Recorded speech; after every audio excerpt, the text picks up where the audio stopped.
আজ আরজিকর কাণ্ডের 1 বছর। আরজিকর হাসপাতালে তরুণী চিকিৎসক পড়ুয়াকে ধর্ষণ করে খুনের ঘটনা প্রকাশ্যে এসেছিল গত বছর 9ই আগস্ট। তোলপাড় ফেলে দেওয়া সেই ঘটনায় 1 বছরের আজ একাধিক কর্মসূচি রয়েছে শহরে। জুনিয়র ডাক্তারদের ফ্রন্টের ডাকা অভয়া রাত কর্মসূচি হবে।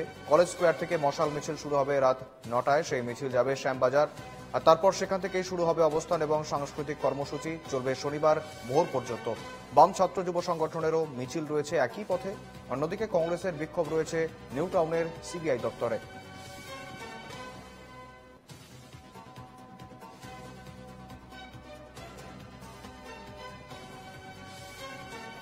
সঙ্গে রয়েছেন প্রতিনিধি ইন্দ্রনীল ঘোষ এবং অন্যদিকে রয়েছেন সঙ্গে প্রতিনিধি মিন্টু চক্রবর্তী। আমি প্রথমে ইন্দ্রনীলের কাছে যাব। ইন্দ্রনীল, রীতিমতো শহর জুড়ে একাধিক কর্মসূচি রয়েছে, আগামীকালও কর্মসূচি রয়েছে, নবান্ন অভিযান রয়েছে এবং তার আগে আজকে অভয়াকাণ্ডের 1 বছর।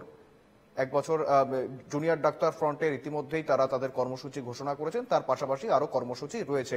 বর্তমানে শহর কলকাতার কি ছবি দেখতে পাচ্ছ, কতটা প্রস্তুতি রয়েছে?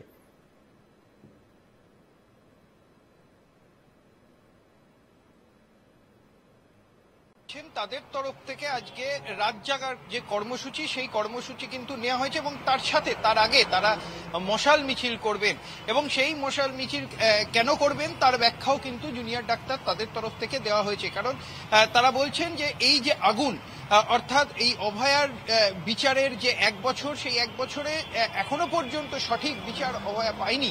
সেই কারণের জন্য তাদের আজকের এই যে মশাল মিছিল, সেই মশাল মিছিল হবে এবং তারপর শ্যামবাজারে জুনিয়র ডাক্তারদের তরফ থেকে বিভিন্ন কর্মসূচি নেওয়া হয়েছে এবং সেখানে গ্রাফিটি আঁকা হবে, রাস্তায় তাদের বিভিন্ন কর্মসূচি থাকবে এবং তারই সাথে রাত জাগো কর্মসূচি, অর্থাৎ আগামীকাল সকাল পর্যন্ত তাদের তরফ থেকে রাত জাগার যে কর্মসূচি সেখানে সেই কর্মসূচি করা হবে। এবং শুধু তাই নয়, তার সাথে যেটা জানা গিয়েছে যে আগামীকাল চিকিৎসকদের তরফ থেকে হাজরা মোড় থেকে কালীঘাট চলো এই অভিযানেরও ডাক দেওয়া হয়েছে।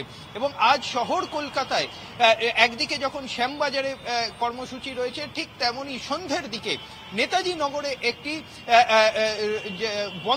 বন্ধনের আয়োজন করা হয়েছে, অর্থাৎ যে হিউম্যান চেন, সেই হিউম্যান চেন তৈরি করা হবে।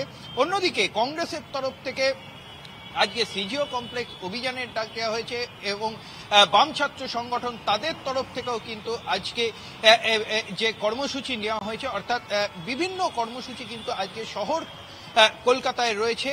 অভয়ার মৃত্যুর 1 বছর হয়েছে এবং এই মৃত্যুর এখনো সঠিক বিচার হয়নি, এই দাবি নিয়েই কিন্তু আজকের এই যে কর্মসূচি, এই কর্মসূচি কিন্তু বিভিন্ন রাজনৈতিক দল যেমন নিয়েছে তেমনই কিন্তু বিভিন্ন রকমভাবে যারা চিকিৎসকরা রয়েছেন তাদের তরফ থেকেও নেওয়া হয়েছে। এবং এই মুহূর্তে শহর কলকাতায় কিন্তু আজকের মানে সকাল থেকে যেমন আকাশের মুখ ভার, তেমনই কিন্তু প্রত্যেকটি চিকিৎসক তারাও বলছেন তাদেরও মুখ ভার, তারা এখনো সঠিক বিচার পাননি, অভয়া এখনো সঠিক বিচার পায়নি। তাই তাদের এই যে আন্দোলন আরো তীব্র হবে, আগামী দিনে আরো জোরদার হবে যতক্ষণ না সঠিক বিচার পাচ্ছে। শুভেন্দু। একেবারে ইন্দ্রনীল, তুমি সঙ্গে থাকো। আমি সোদপুর থেকে অন্যদিকে আমাদের সঙ্গে রয়েছেন প্রতিনিধি মিন্টু চক্রবর্তী। মিন্টু, রীতিমতো অভয়ার মা বাবা আগামীকাল নবান্ন অভিযানে সামিল হবেন, তার পাশাপাশি বর্তমানে যে সোদপুরে তাদের যে জায়গা সেখানে ঠিক কতটা তৎপরতা? আমরা কলকাতায় একাধিক মিছিল, একাধিক কর্মসূচি রয়েছে দেখতে পাচ্ছি, সোদপুরের ঠিক কি ছবি রয়েছে মিন্টু?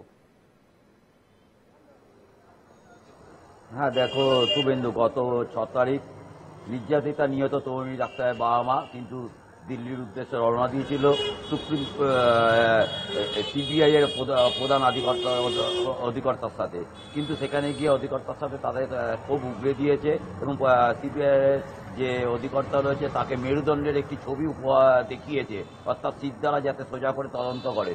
সিবিআইয়ের পক্ষ থেকে তাদেরকে জানানো হয়েছে তারা এই মামলা ছেড়ে দেবে, অর্থাৎ সেই ক্ষেত্রে গিয়ে নির্যাতিতা নিহত তরুণী ডাক্তারের বাবা মা বলছে সেটা কোর্টকে গিয়ে জানাতে যে তারা মামলা ছেড়ে দেবে। এই নিয়েও তাদের একটা ক্ষোভ রয়েছে।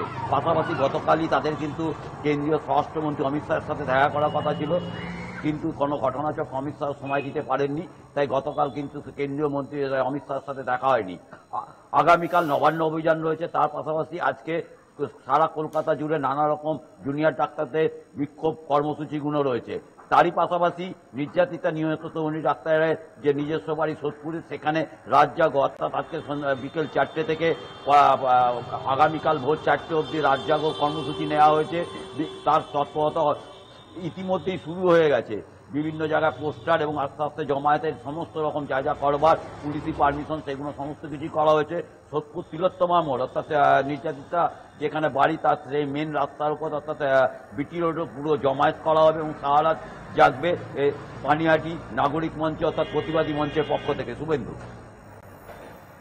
একেবারে আমার সঙ্গে ছিলেন প্রতিনিধি মিন্টু চক্রবর্তী এবং ইন্দ্রনীল ঘোষ, ধন্যবাদ তোমাদের।